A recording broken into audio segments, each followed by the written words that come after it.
কাৰণ আচৰিত হ'ব ন জুবিন গাৰ্গৰ গান কোনোবা ইংৰাজী ভাষীয়ে গাই আছে, it will be amazing because তেওঁলোকে গাব পাৰিব, বিকজ ইটছ ইংলিছ ৰাইট, খালি সুৰটো অসমীয়া হ'ব।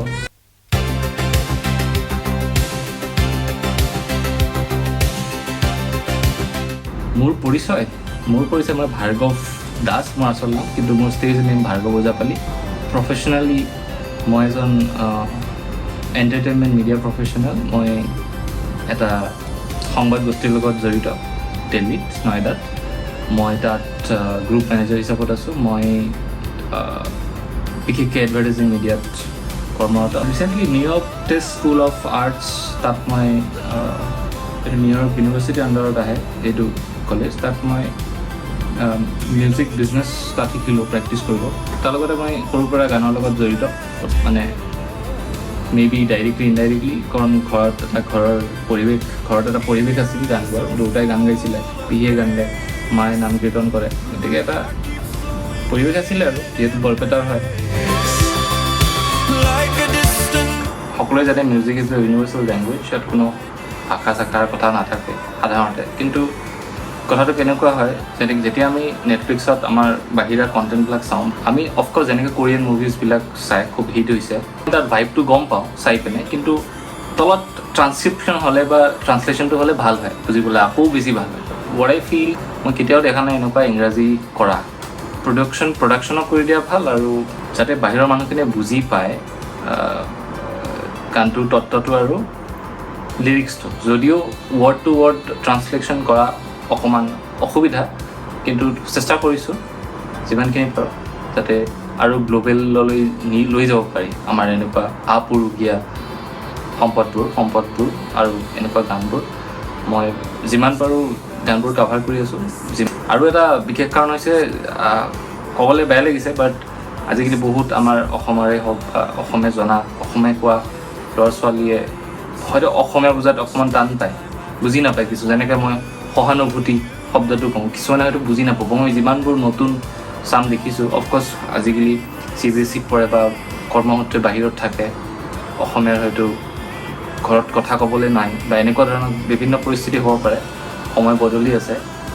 মই কোৱা নাই অসমীয়া ভাষা বিলীন হৈ যাব, কিন্তু বুজি নাপায়। আমাৰ অসমীয়াই কিছুমানে অসমীয়া ভালকৈ বুজি নাপায়, গতিকে তেওঁলোকে যাতে ভালকৈ বুজি পায়।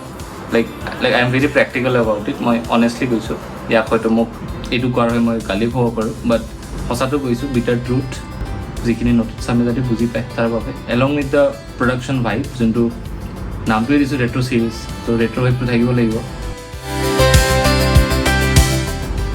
আজিকালিৰ যুগত বহুতজন আছে, হিন্দী বা নেশ্যনেল ক্ষেত্ৰত অংশুমান নামৰ এজন আছে। তেওঁলোকে এটা আৰ্টিফিচিয়েল ইণ্টেলিজেঞ্চৰ এটা সঠিক ব্যৱহাৰ কৰি আছে।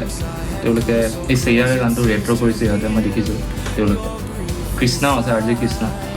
গতিকে তেওঁলোকে কৰি আছে LLMৰ থ্ৰুদি। তাত বহুত ভইচ ট্ৰেইনিং, আপুনি ভইচ যেনেকৈ পাৰ্চনেলি কপিৰাইটৰ কাৰণে মই জুবিনদাৰ ভইচ বা ভূপেন হাজৰিকাৰ ভইচ ইউজ কৰিব নোৱাৰোঁ টেকনিকেলি, মই নিবিচাৰোঁ সেইটো। সেইকাৰণে মই নিজৰ ভইচটো বা বেলেগৰ কোনোবা মোৰ গান গোৱা বন্ধুৰ ভইচটো ক্লোন কৰি পেলাই মই তাত দিওঁ। যিহেতু মই মোৰ নিজৰ ভইচটো নাভাবোঁ ইংৰাজী গান গাবলৈ, মোৰ ভইচটো সাৱলীল নহয় মোৰ মতে। আৰু মই ট্ৰাই কৰি আছোঁ, যদি মই কলাবৰেট কৰিব পাৰোঁ কোনোবা ইংৰাজী গাব পাৰি ছিংগাৰৰ লগত অতি শীঘ্ৰে। কাৰণ আচৰিত হ'ব ন জুবিন গাৰ্গৰ গান কোনোবা ইংৰাজী ভাষীয়ে গাই আছে, it will be amazing because তেওঁলোকে গাব পাৰিব, বিকজ ইটছ ইংলিছ ৰাইট, খালি সুৰটো অসমীয়া হ'ব আৰু সম্পূৰ্ণ প্ৰডাক্টটো অসমৰ, খালি গাই আছে এজন বগা মানুহে। That would be nice, let's see. আপোনালোকে ছাপৰ্ট কৰি যাব, অফক'ৰ্ছ চেষ্টা কৰিম। Thank U.